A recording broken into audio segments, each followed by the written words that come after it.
Yo, what's going on, y'all? So with the news that UCF starting quarterback John Rhys Plumlee will miss the next few weeks due to a leg injury that he suffered in the Knights' win against Boise State, I thought I'd do a video on the Knights' new QB1 because he's a guy I actually got to cover not that long ago. Of course, I'm talking about the Bo-Key baller himself, Timmy McClain. Timmy! Real quick, guys, if you enjoy the video, be sure to give it a like and subscribe to my channel. It really helps me out, and I hope to keep pumping out content like this throughout the season. So, who is Timmy McClain? Well, for starters, he's a 6'1", 195-pound dual-threat quarterback from Sanford, Florida, which is just outside of Orlando. Timmy started playing football at a pretty early age, and he had success almost instantly. He led the Apopka Raptors to 3 youth football national championships. Also, fun fact, fellow UCF football player Nakai Martinez was a teammate of Timmy's on those Raptors teams. Timmy then went on to play at Seminole High School, where he had an incredible career. He started not 1, not 2, not 3, but all 4 years.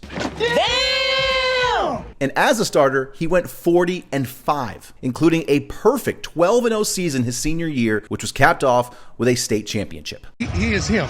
Timmy finished his high school career with more than 6,300 passing yards and 68 touchdowns while completing 64% of his passes. He also ran for more than 900 yards and 17 touchdowns as well. Wowzers. Now, Timmy was a 3-star prospect according to pretty much all the recruiting outlets. Wherever you look, 24/7, ESPN, Rivals, it didn't matter. And he had offers from several Division I FBS schools, including Boston College, Kentucky, Louisville, UCF, West Virginia, and USF. In the end, Timmy decided to sign with South Florida. So, fast forward to 2021, Timmy's freshman year at South Florida. Now, while most freshman QBs don't typically play a whole lot, Timmy made an immediate impact. He saw the field in the Bulls' first 2 games of the season, and while he did have his struggles, he showed enough to eventually take over as the Bulls' starting QB in Week 3.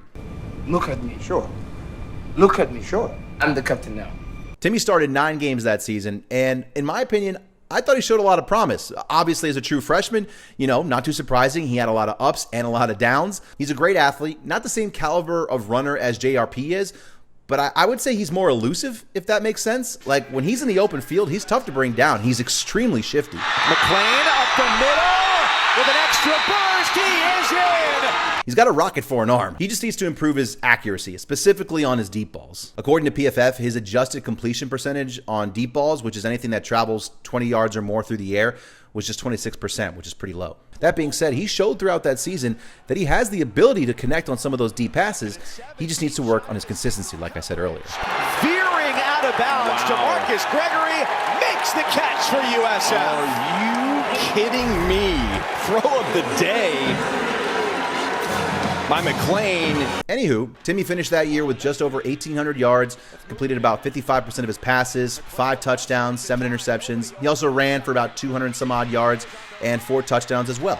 Also, fun fact about McClain, he's a bit of a quarterback connoisseur. And not of guys from like recent memory, like Tom Brady or Ben Roethlisberger or whatever. No, he's a really big fan of dudes like Bart Starr and Johnny Unitas. When I was young, I used to watch, I used to go on the NFL Network TV show, so they used to have little documentaries about these quarterbacks, the top 10 quarterbacks. So I used to watch a little bit of that, so that's how I know about the Bart Stars, the Johnny Unitas. Which I just think is hilarious because I don't think there's many 20-something-year-olds out there that are like, yeah, my favorite quarterback growing up is Bart Starr or Johnny Unitas, dudes that played 30 years before they were born. A few moments later. So, how did Timmy end up at UCF? Well, after 2021, Jeff Scott, USF's head coach at the time, decided to add Baylor transfer quarterback Gary Bohannon to the roster, which was a great get for the Bulls, in my opinion. I mean, Bohannon had a lot of success at the Power 5 level, leading Baylor to a Big 12 title the year prior. And while Timmy showed a lot of potential his freshman year, Bohannon was a proven commodity. And Scott, who had won just 3 games in 2 seasons, needed to win now. Somebody help me! Somebody help me! So unsurprisingly, Gary Bohannon is named USF starting quarterback for 2022. Timmy then enters the portal, and the rest is history. All right, let's do this. Here we go. Boom! So the big question now is, how will Timmy look in UCF's offense? Personally, I think he'll be pretty successful. We know he runs the read option well, which is Malzahn and Company's bread and butter. Yep, they get the snap off quick. McClain's on the run, and he's in. Touchdown, Bulls. And we know by looking at the numbers that he's pretty decent when it comes to intermediate throws, which is something we've seen more from UCF this year compared to last. On intermediate throws, which is anything between 10 to 19 yards, McClain's adjusted completion percentage was about 54%. Just to give you guys an idea of how that stacks up, JRP's adjusted completion percentage on intermediate throws last year was 56%, so pretty similar. The big thing for me is how much has McClain improved as a passer, because we saw JRP those first 2 games, he looked like a much improved passer. I mean, it looked like he had really taken a step forward in his development in that regard. Has McClain, though? We don't know. We haven't seen. I would assume he has because he spent the past year or so as the Knights scout team QB, so I would think naturally he's probably gotten a little better. We'll just have to wait and see. And I think this Villanova game is the perfect opportunity for this coaching staff to figure out what exactly works and what doesn't with Timmy McClain running the show. Either way, I'm excited to see how McClain does, and hopefully he's able to keep the train on the tracks until JRP can come back. Take it easy, y'all.